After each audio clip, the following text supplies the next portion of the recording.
Найманға тиіспеңдер деп жатқан видеоға менің жауабым. Қандастарым айтатыным, негізгі бұрын Ақпатша қазақты жүзге бөліп, руға бөліп, өстіп бір-біріне айдап салған, сонан кейін оны басқару жеңіл болған.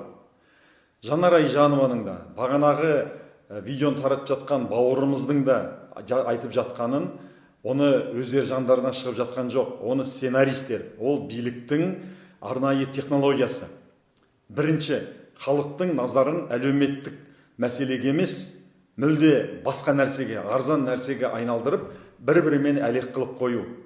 Екінші, бір-біріне айдап салғаннан кейін халық бірікпейді, бір-бірімен қырылысып кетеді. Сондықтан атасымен мақтану, менің атам анандай болған, Қабанбай мынандай болған деу, ол чмоның әңгімесі. Мақтансаң, өзіңнің біліміңмен, өзіңнің ісімен мақтану керек. Атам анандай етті, ол мақтан емес. Паваротти итальянец еді, Стив Джобс американец еді деп мақтанып жатқанын естідіңіздер ме? Ол ерсі-қылық қой. Әншімен, боксермен, бабаңның байлығымен, батырлығымен мақтану, ол ынжықтың, комплекстің ісі. Сондықтан ондай видеоларды таратпаңыздар. Биліктің қолындағы қуыршақ болмаңыздар.